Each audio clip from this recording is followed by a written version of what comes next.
Hello everyone, welcome to উলফাস world. আমরা অনেকে আছি যারা চুলের তেল একেবারেই ব্যবহার করা পছন্দ করি না। আমিও কিছু বছর আগে এমনই ছিলাম, চুলে একেবারেই তেল ইউজ করতাম না। কিন্তু আস্তে আস্তে রিয়েলাইজ করলাম যে চুলের যত্নে তেল কতটা ইম্পর্ট্যান্ট, এবং রেগুলার চুলে হেয়ার অয়েল মাসাজ করার ফলে আমাদের চুল কিন্তু অনেক বেশি সতেজ, অনেক বেশি চকচকে এবং মসৃণ থাকে। তো যার কারণে আমি এখন সপ্তাহে 3 দিন তেল ব্যবহার করি এবং এর পর দিন অর্থাৎ 3 দিন চুলে শ্যাম্পু করে ফেলি, যার কারণে চুল আগে থেকে অনেক বেশি ঘন এবং লম্বা এবং চুলে যে রাফনেসটা ছিল সেটা চলে গেছে। তো আমি যেভাবে চুলে হেয়ার অয়েল অ্যাপ্লাই করি সেটা আজকে আপনাদের সাথে শেয়ার করব।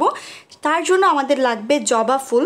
আমরা অনেকেই জানি যে জবা ফুল আমাদের চুলের জন্য কতটা হেল্পফুল, আর যারা জানি না তারা একটু কষ্ট করে গুগল করে নিলেই জানতে পারবেন যে জবা ফুল এবং জবা গাছের পাতা আমাদের চুলের জন্য কতটা দরকারি।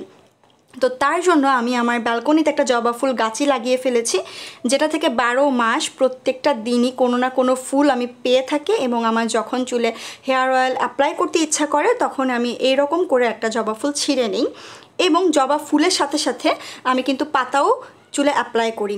আমি এইখানে আপনাদেরকে দেখাচ্ছি যে জবা ফুল গাছে কত ধরনের কলি থাকে, কতটা কলি থাকে। আমার এই গাছটাতে, ছোট্ট গাছটাতে প্রায় 20 থেকে 25টা জবার কলি আছে, যেটা কিনা একদিন পরপর প্রতিদিনই আমার ফুল দিবে। এবং এই যে কলিটা আপনারা এখন দেখবেন এটা আগামীকাল ফুটবে। তো যেটা আপনাদেরকে বোঝাতে চাচ্ছি সেটা প্রতিদিনই জবা ফুল অথবা পাতা আমি পেয়ে থাকি, যেটা আমার চুলের জন্য আমি হেয়ার অয়েলের সাথে ইউজ করতে পারি। তো আপনারাও যারা চুলের হেয়ার কেয়ার করতে পছন্দ করেন তারাও একটা জবা গাছ লাগিয়ে নিতে পারেন চাইলে। তো আমি কচি কচি দেখে কয়েকটা পাতা নিয়ে নিচ্ছি, এবং তার সাথে আমি চুলে আমার সবচেয়ে বেশি যেটা ব্যবহার করতে পছন্দ করি সেটা পুদিনা পাতা। কারণ পুদিনা পাতা আমার চুলের মধ্যে একটা স্মেল ছেড়ে দেয়, এবং চুলে যদি কোনো ইনফ্ল্যামেশন বা কোনো চুলকানি বা কোনো র্যাশ থাকে বা একটু ঘা ঘা টাইপের হয়ে থাকে, বিশেষ করে যারা হিজাব পরেন, ঘেমে আমাদের চুল মাঝে মাঝে একটু চুলকানির মতো ভাব চলে আসে, এবং খুশকি দূর করতে কিন্তু পুদিনা পাতা অনেক বেশি সাহায্য করে। তো সেজন্য আমি চুলের যত্নের জন্য আমার ব্যালকনিতে পুদিনা গাছও লাগিয়েছি। তো এখান থেকে আমি কয়েকটা পুদিনা পাতা ছিঁড়ে নিব। এবার এই সব কিছু একসাথে ভালো করে ধুয়ে নিব। ধুয়ে একটা বাটিতে নিয়ে ভালো করে ক্রাশ করে নিব, যাতে সব ইনগ্রেডিয়েন্টসগুলো একটু ভর্তা টাইপের হয়ে যায়। এতে করে এর পুষ্টি উপাদানগুলো তেলের সাথে খুব সহজে মিশতে পারবে। তো এইভাবে একটু কিছুক্ষণ চটকে নিয়ে আমি আমার নর্মাল যে হেয়ার অয়েলটা রেগুলার ইউজ করি সেটা এখানে দিয়ে দিব। তো আসলে কোনো ফিক্সড হেয়ার অয়েল আমি ইউজ করি না, যখন যেটা পাই বা যখন যেটা ভালো লাগে সেটাই ব্যবহার করি, তাই হেয়ার অয়েলের নাম আপনাদেরকে বলছি না। তো যতটুকু চুলের জন্য দরকার ঠিক ততটুকু তেল নিয়ে নিব। নিয়ে এইটাকে এখন আমাদেরকে গরম করতে হবে। তো আপনারা যদি কোনো পাত্রে রেখে চুলার উপরে ডিরেক্ট গরম করতে চান সেটাও পারবেন, কিন্তু আমি ডাবল বয়লার প্রসেসিংয়ের মাধ্যমে এই তেলটা গরম করি।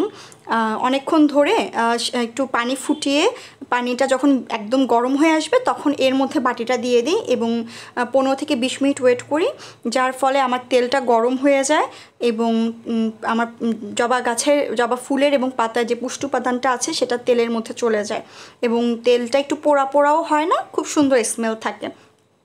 তো এইরকম করে ডাবল বয়েলিং প্রসেসিংয়ের মাধ্যমে তেলটা গরম করার পরে সেটা এখন আমি অ্যাপ্লাই করব, এবং এটা আমি সপ্তাহে 3 দিন করে থাকি। এবং ট্রাস্ট মি, আমার চুল আগের থেকে অনেক চেঞ্জ হয়ে গেছে।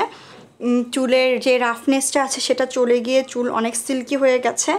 এবং হেয়ার অয়েল দেওয়ার সময় চুলে মাসাজ করার ফলে আমাদের স্কাল্পে যে ব্লাড সার্কুলেশনটা হয় এটার ফলে আমাদের চুলের গোড়া মজবুত হয় এবং নতুন নতুন অনেক বেবি হেয়ার কিন্তু গ্রো করে। তাই অবশ্যই সবাই চুলে তেল অ্যাপ্লাই করবেন। তো এইভাবে আমি চুল সেকশন বাই সেকশন করে করে সম্পূর্ণ তেলটা অ্যাপ্লাই করে ফেলি, এবং এটা কিন্তু চুলের আগা থেকে গোড়া সম্পূর্ণ চুলেই আমি অ্যাপ্লাই করি। অ্যাপ্লাই করে আমি সারা রাত রেখে দেই, এবং এর পর দিন আমি শ্যাম্পু করে ফেলি। মানে আমি একদিন তেল দিই, এর পরের দিন শ্যাম্পু করি, আবার তেল দিই, এর পরের দিন শ্যাম্পু করি। এভাবেই আমার সাইকেলটা চলতে থাকে, এবং এর ফলে আমার চুল কিন্তু আলহামদুলিল্লাহ অনেক ভালো আছে। তো আপনাদের যাদের আমার এই টিপসটা ভালো লেগেছে তারা অবশ্যই অ্যাপ্লাই করে দেখবেন। এবং যদি ভালো লেগে থাকে বা উপকৃত হন তাহলে অবশ্যই সেটা কমেন্ট সেকশনে এসে জানাবেন। আর এরকম আরও ছোটো ছোটো ইজি বিউটি টিপস পেতে আমার চ্যানেলটা কিন্তু সাবস্ক্রাইব করে রাখতে পারেন, পাশে থাকা বেল আইকনটা প্রেস করে রাখতে পারেন, যাতে আমি যে কোনো ভিডিও আপলোড করার সাথে সাথে আপনারা সেটা নোটিফিকেশন পেয়ে যান। আর ভিডিও ভালো লাগলে অবশ্যই লাইক করতে ভুলবেন না।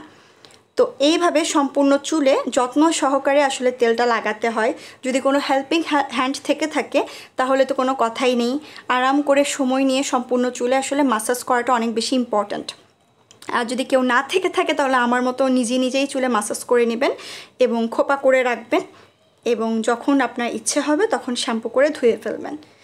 তো আশা করি আজকের ভিডিওটা আপনাদের একটু হলেও উপকারে আসবে। চলে আসবো নেক্সট ভিডিওতে, ততদিন পর্যন্ত সবাই ভালো থাকবেন, সুস্থ থাকবেন আর আমার চ্যানেলের সাথে থাকবেন।